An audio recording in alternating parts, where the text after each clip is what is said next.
collègues de Hanan et Alice qui vous ont présenté la première présentation de l'atelier.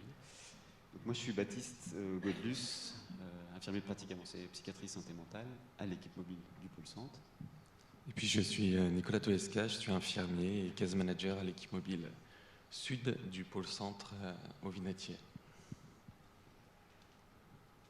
Alors, juste, on l'a noté là comme équipe mobile de secteur. En fait, on n'a pas de nom très catégorisé. On est sur un modèle un peu hybride entre le case management, les modèles de crise, équipe mobile de crise, équipe mobile au long cours, équipe mobile de transition. On a un peu toutes les fonctions.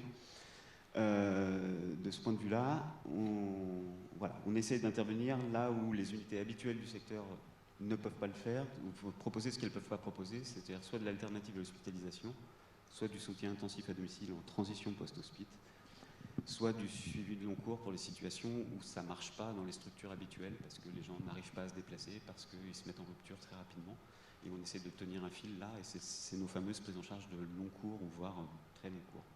Même si l'idée, c'est toujours l'idée d'un relais vers une autre structure de soins, de construire quelque chose qui puisse être relayé. Donc on se présente toujours comme une équipe qui va intervenir de manière transitoire, mais on ne met pas de durée dans cette transition.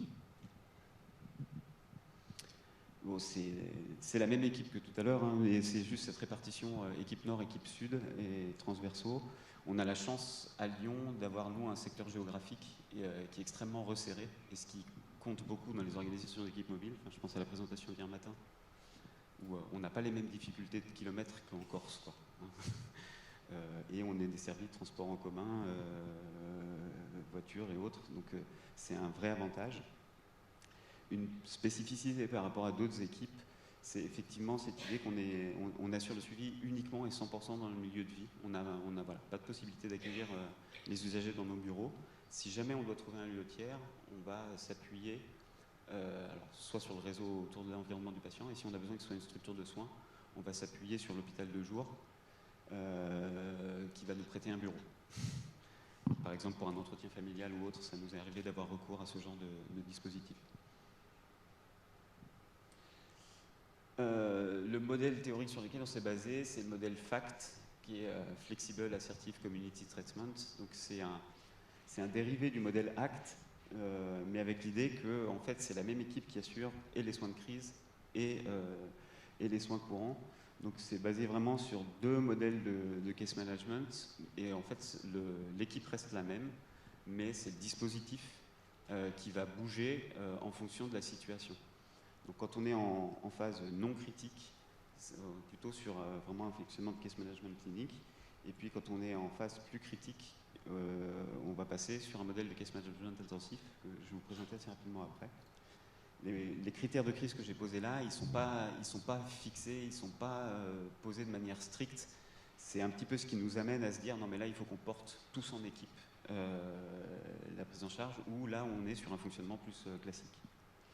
Donc les grandes fonctions du case manager et autres, elles sont connues, on ne va pas s'étendre dessus, puis on les présentera de manière plus autour d'une vignette clinique tout à l'heure.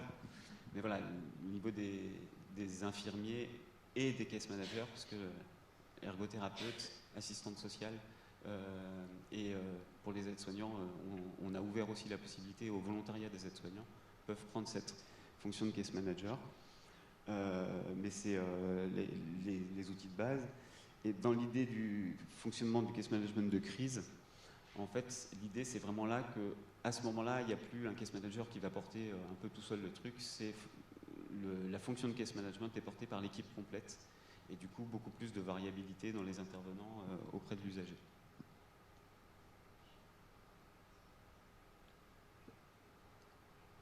Voilà. Donc pour illustrer un petit peu la théorie du case management et puis notre travail, on vous propose une petite vignette clinique d'un patient dont je suis le case manager. On a changé son nom, il s'appellera Hakim pour aujourd'hui. C'est un jeune homme de 25 ans qui est né en Algérie et qui est arrivé tout seul en France à l'âge de 19 ans pour trouver du travail. Il a vécu quelques temps dans le sud avant d'arriver sur Lyon il y a à peu près 2 ans.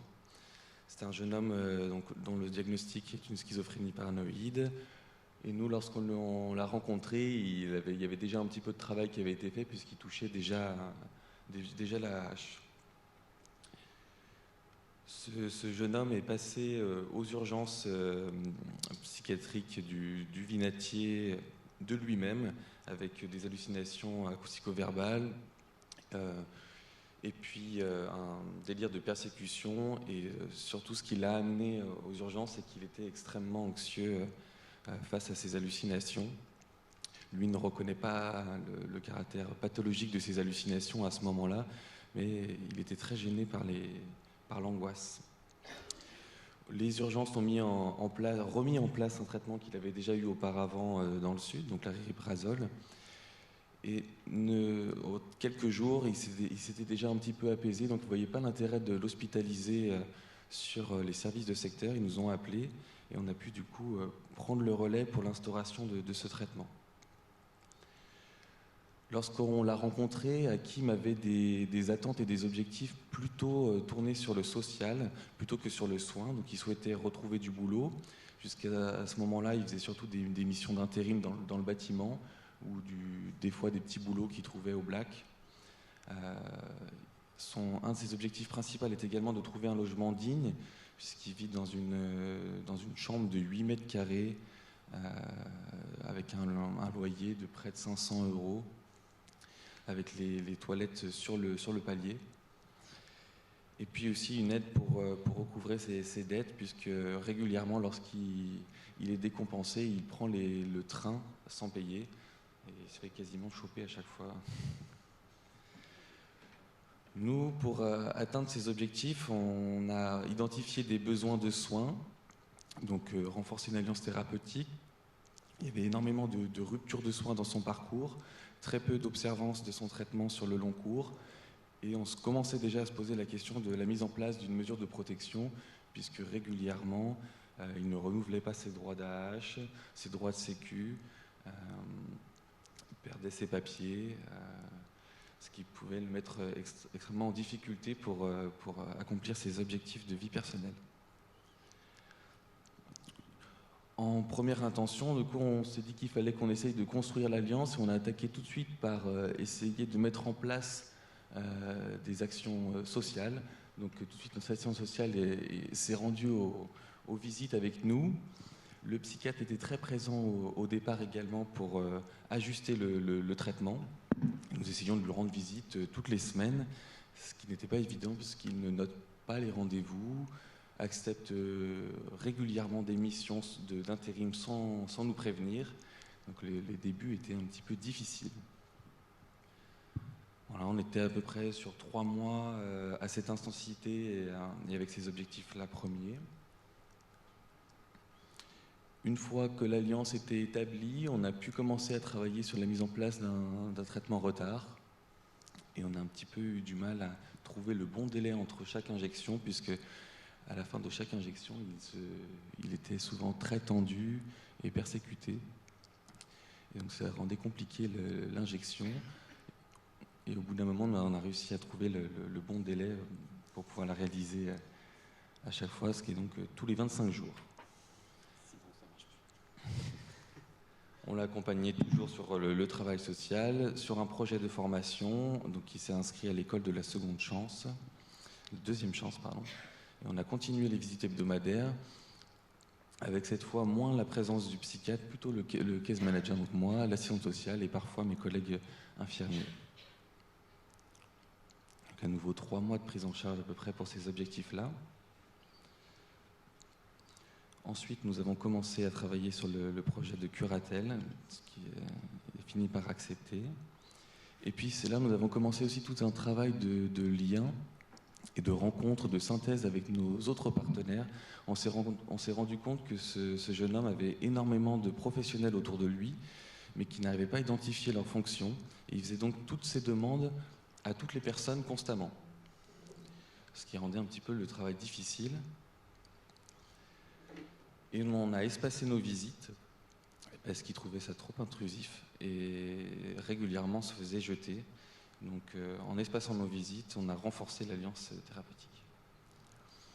On a fait un petit schéma pour représenter Le travail du case manager au milieu de tous les partenaires de ce jeune homme.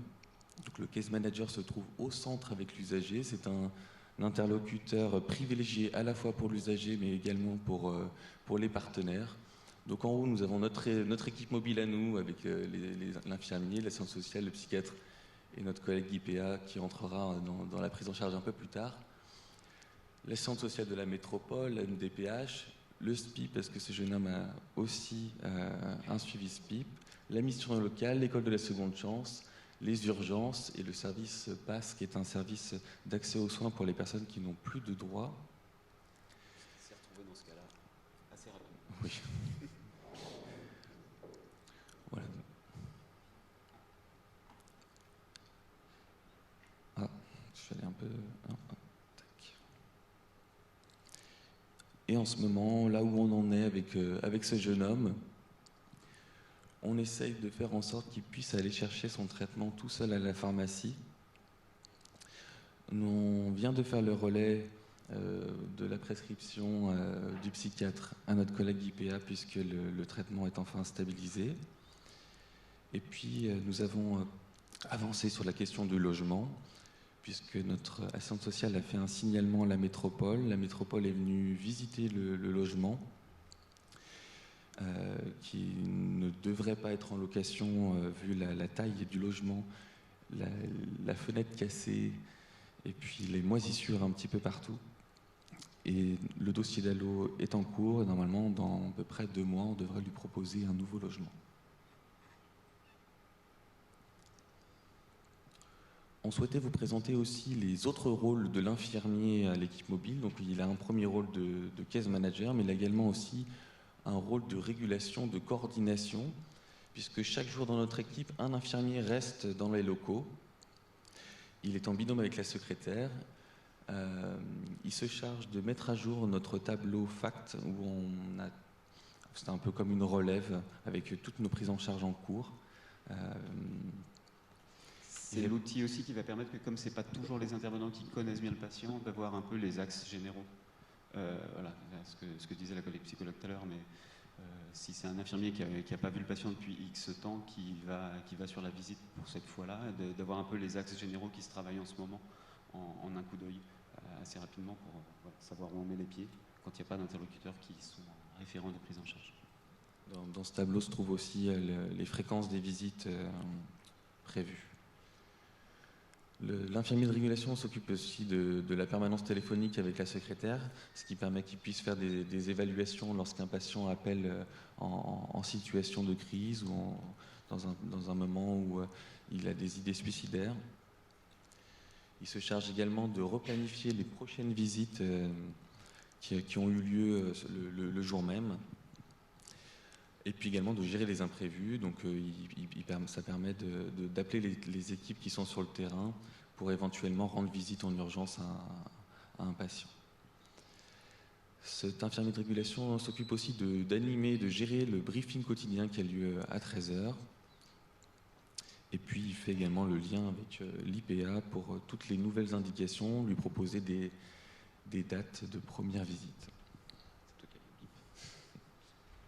Et du coup, pour l'autre rôle des infirmiers, donc des infirmiers de l'infirmier de pratique avancée, moi je vais avoir une mission qui est clinique, on l'a vu un petit peu au travers de la prise en charge d'Hakim, mais j'ai la référence entre guillemets en suppléance du médecin sur un certain nombre de prises en charge, en dehors de patients en programme de soins, parce que les IPA peuvent renouveler l'ordonnance, tout ça, mais évidemment pas les certificats médicaux par exemple. Je vais pouvoir intervenir pour des avis cliniques à la demande des case managers sur j'aimerais bien que tu me dises ce que tu en penses et essayer de trouver des axes de prise en charge, de suivi, aussi parce que j'ai beaucoup pratiqué en réhabilitation psychosociale avant de venir à l'équipe mobile, donc c'est souvent sur ce terrain-là qu'on me sollicite pour des avis par rapport à la TCC, parce que j'ai aussi un DU dans ce cadre-là. Et puis je vais avoir partager avec les médecins un rôle d'évaluation des indications sur des premières visites et de validation des indications équipe mobile ou de réorientation si besoin. Très spécifique à ma fonction, c'est vraiment beaucoup sur moi que porte l'articulation avec tout l'hôpital, avec toutes les structures du secteur, donc le CMP avec une articulation hebdomadaire, les unités d'hospice de l'intra du secteur, il y a 3 unités hospitalières sur le secteur, où je passe dans chaque unité au moins une fois par semaine. Et les unités d'urgence et post-urgence, où là je passe 3 fois par semaine. Donc j'ai une petite erreur dans mes fois 2 fois 3, mais je passe 3 fois par semaine dans les unités d'urgence et post-urgence pour essayer de court-circuiter l'hospitalisation chaque fois que possible, le plus tôt possible dans le parcours. Et puis, voilà. Après, il y a 2 autres types d'activités. Sur l'hôpital du Vinatier, on est plusieurs IPA maintenant. J'espère pas d'être bêtise, mais je crois qu'on est 7 en poste. Et on a tous un temps de formation dédié, formation-recherche. Donc on a tous des axes de formation à destination des collègues de l'hôpital. Et puis, à l'intérieur de l'équipe, j'essaye d'être un support sur l'accompagnement dans la transition de rôle des infirmiers qui bossaient pour la plupart en intra et qui sont venus bosser à l'équipe mobile, qui n'avaient pas forcément au départ de formation au case management. Depuis, ils ont été formés. Mais voilà, sur cette transition de rôle, de prise d'initiative, en bossant ensemble, en fait, tout simplement. Et puis aussi, voilà, sur l'aspect réhab, puisque j'avais un peu cette culture-là avant l'équipe mobile. Et voilà, à peu près pour nos rôles. Et puis il y a quand même une autre chose sympa quand on bosse à l'équipe mobile de Lyon, c'est que c'est nous qui avons les plus jolies voitures, ça c'est sûr. Merci.